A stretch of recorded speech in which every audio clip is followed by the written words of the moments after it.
상철의 인간상이 미워서라기보다는 약간 자신의 신세가 처량해서 저격총을 집어들었다고 봐요.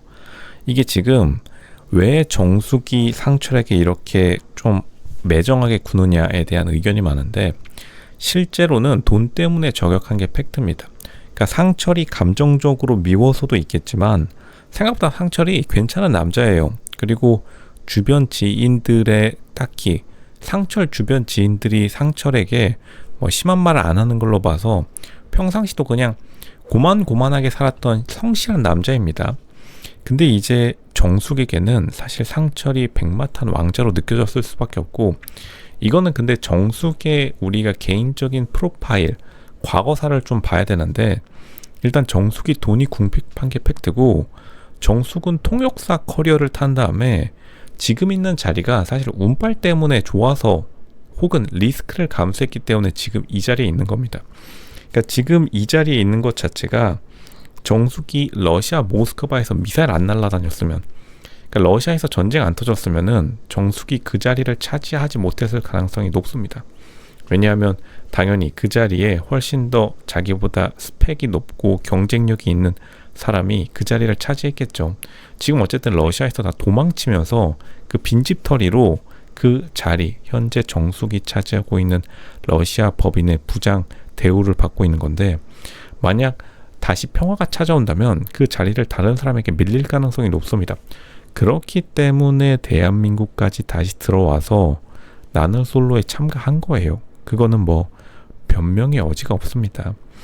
이제 상철이 잘생기고 경제적인 문제를 해결해줄 능력남으로 보였는데, 상철이 생각보다 능력이 없으니까 그 사실에 조금 정숙이 이제 화를 많이 낸 것이다.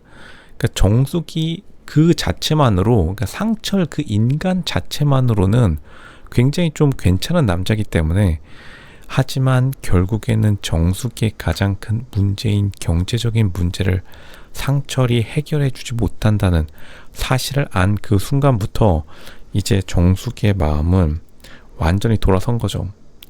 이제 그게 굉장히 지금 정숙에게 큰 상처로 남는 것으로 보이는데, 이제 왜 사람들이 저격을 하는가?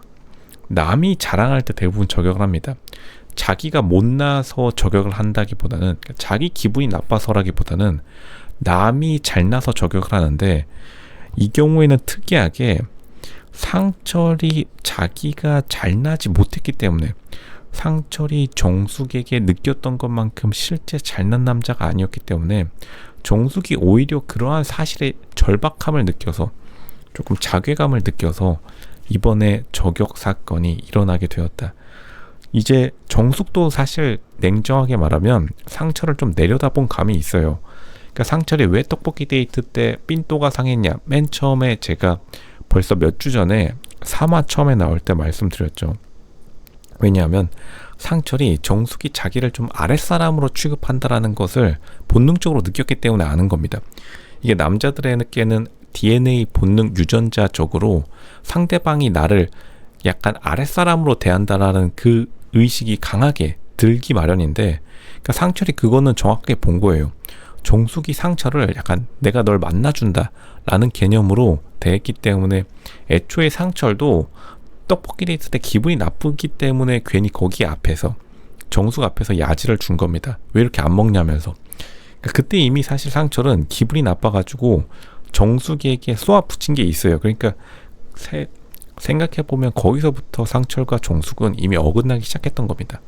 근데 정숙이 끊임없이 상철에게 다가간 것은 그 떡볶이 데이트 때 까이고, 정숙 입장에서는 자기가 공주이기 때문에 상철과 같은 공돌이 하인을 만나준다.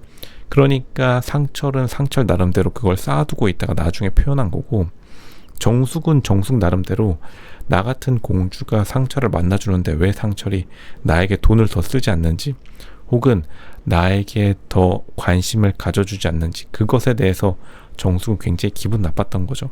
그러니까 이렇게 인스타그램 스토리로 다 끝난 다음에 21기가 방송이 끝난 이후에 다른 기수들과 다르게 내부로부터 굉장히 기분이 나쁠 수밖에 없었다. 그만큼 경제적으로 궁핍한 사람들이 많이 모여 있었고, 사실 21기 옥순을 제외하고는 사람들의 경제적인 상황이 매우 좋지 않았다는 것은 1화 때부터 느껴졌습니다.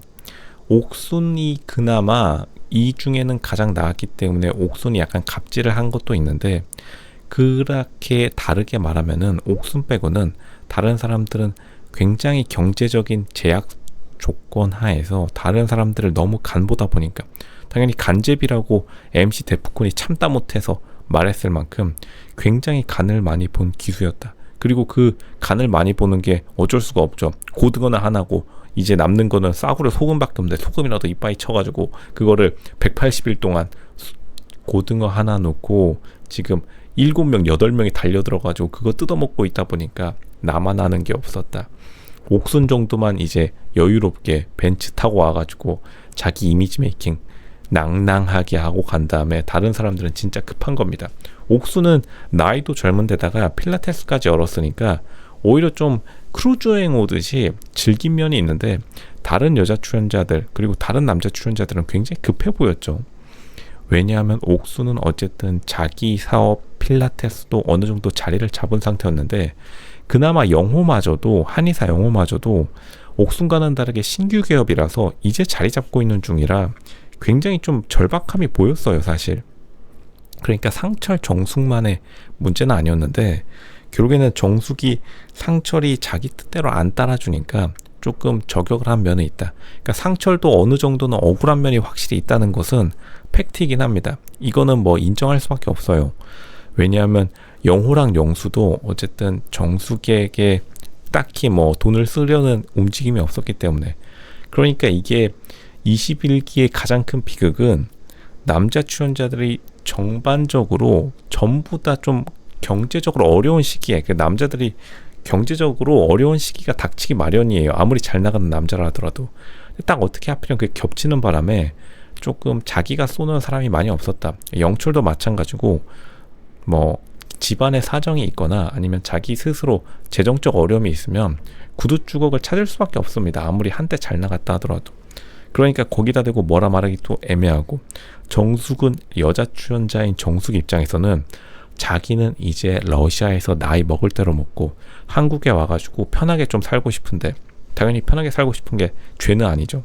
그런데 여기서 자기 떡볶이 하나 사주고 나중에 뒷부리에 가가지고는 이제 뭉티기집, 자기는 이제 다른 여자 지인들, 자기 정숙의 친구들은 인스타그램에 지금 힐튼 호텔, 콘레드, 여의도 콘레드에서 지금 그릴앤바 시원하게 거기서 5만원짜리 6만원짜리 스테이크 브런치 세트 이제 칼 썰고 있는데, 막상 러시아에서 비싼 돈 끊어서 대한민국 인천공항에 착륙했더니 카톡 딱 와 있는 겁니다. 뭉티기집으로 와.